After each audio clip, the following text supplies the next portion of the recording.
You know, if there's one player in the league that hates game winners, it's probably Paul George. And here's why. Back in the 2019 playoffs, when he was playing for the OKC Thunder, they were matched up against Damian Lillard and the Portland Trail Blazers in the first round. Down 3-1, Game 5 was tied at 115 apiece, and with just about 10 seconds left in the game, Playoff P was defending Dame time. As y'all can see, Paul George was way outside the perimeter guarding the three-point threat, but Lillard didn't care. And this is literally the first time and probably the last time that I'll ever see a player do a sidestep jumper from the logo. But anyway, just like that, he eliminated the Thunder's postseason hopes for that year. And what's funny is that, although that's one of the sickest game winners you'll ever see, it gave birth to something even more memorable. And that's this meme by Paul George. It's a bad shot. Care what anybody says, that's a bad shot. I mean, that's a bad shot. Care what anybody says, that's a bad shot. Well, ladies and gentlemen, in this video today, according to the words of PG-13, we're going to go over a bunch of the baddest shots in NBA history, also known as legendary game winners. The 2019 NBA champions were the Toronto Raptors, but in one particular game that season late in March, something completely blindsided them. You see, against the Charlotte Hornets in a home game at the Scotiabank Arena, they found themselves up 2 points with just 3 seconds left on the game clock. When the Hornets inbounded the ball to Jeremy Lamb, Pascal seemed to poke it away, and it looked like an imminent victory for the Canadian team. I mean, the ball even crossed the half-court line for Pete's sake. But this is why you always play until the final buzzer. Because as Lamb finally got a hold of the ball, he quickly got into his shooting stance, and for this one particular shot, his release looked even quicker than Steph Curry's as he launched it from like 50 feet out. Everybody thought the Raptors won that game at that point, but they forgot that Scotiabank hours were still open on Sundays. Jeremy Lamb stunned the entire arena as the crowd couldn't believe what they just witnessed. A game-winning half-court shot when they were down 2? Sheesh, guys. But if you thought that was insane, wait until this next one. This one happened in the 1998 Eastern Conference Finals. It was a Game 4 showdown between Reggie Miller and his Pacers versus Michael and his Bulls, who were winning that series 2-1. So this was an important game for Indiana. Now, here's Reggie. As he ran to the perimeter, Jordan was waiting for him, but unfortunately for the Bulls superstar, it was Miller time. Reggie shoves him away to create some space, catches the ball, then without any hesitation at all, he turns and completely nails the shot, while MJ could only be a spectator and watch. Now, for y'all who don't know, Reggie Miller was one of the clutchest players in NBA history and was also Steph Curry's favorite player growing up. Anyway, this next game winner dates back to the 2002 Western Conference Finals, in a showdown between the Los Angeles Lakers and the Sacramento Kings. This was Game 4, and the Kings were leading the series 2-1. It became a must-win for the purple and gold, otherwise they'd be down 3-1, and we all know how those series usually end up, right?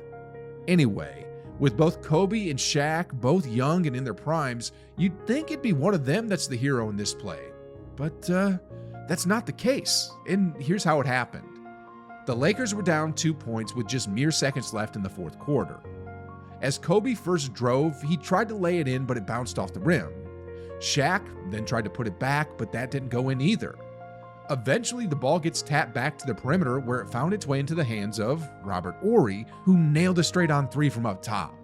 With that, the Lakers tied up the series and eventually went on to win the championship, completing their three-peat.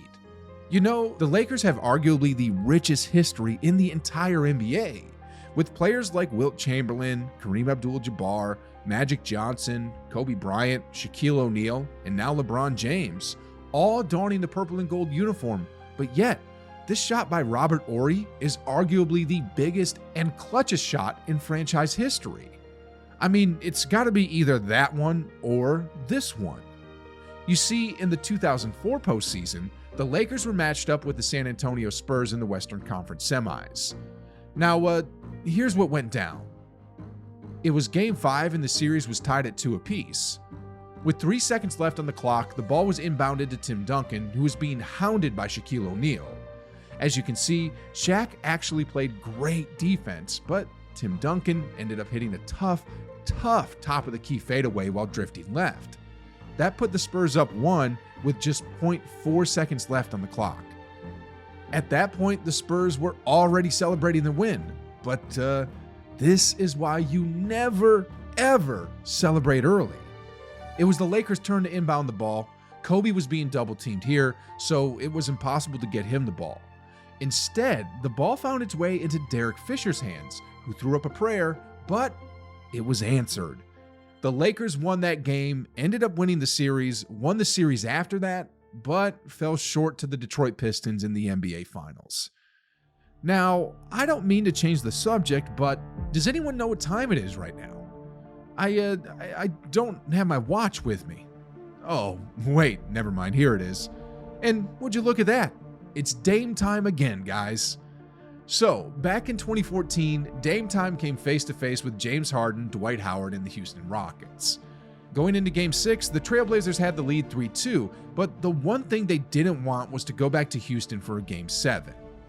Well, with just 0.9 seconds left in the fourth quarter, Lillard found his team down 2, and just when Portland thought all hope was lost, Damian Lillard actually entered a cheat code. I mean, for every other person in that arena, everything looked normal. But for Lillard, this is what happened.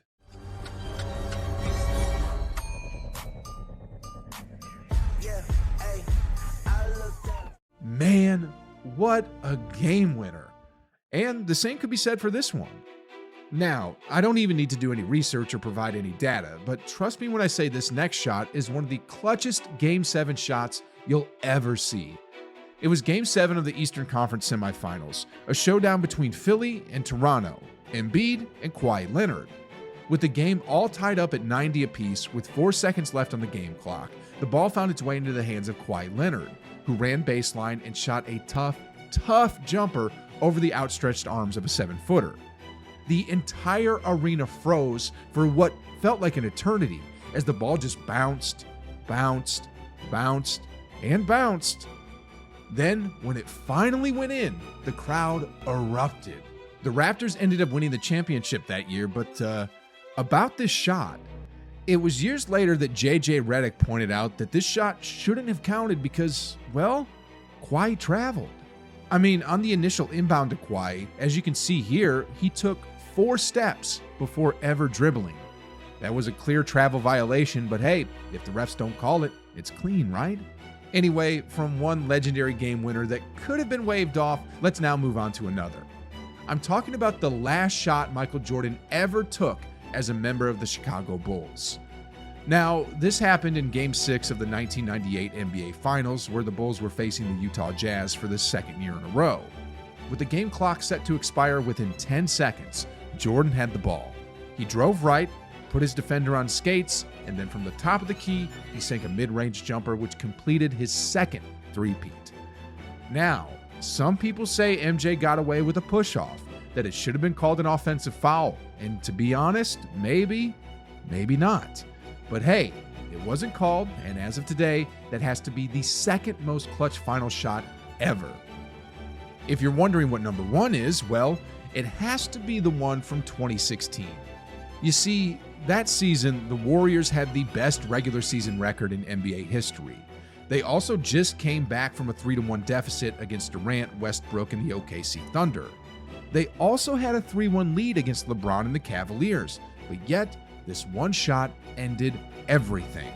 With the score tied at 89 apiece, with 1 minute left to go in a Game 7 in the fourth quarter in the NBA Finals, the ball was in Kyrie's hands, as he was being defended by a 2-time reigning MVP, Steph Curry.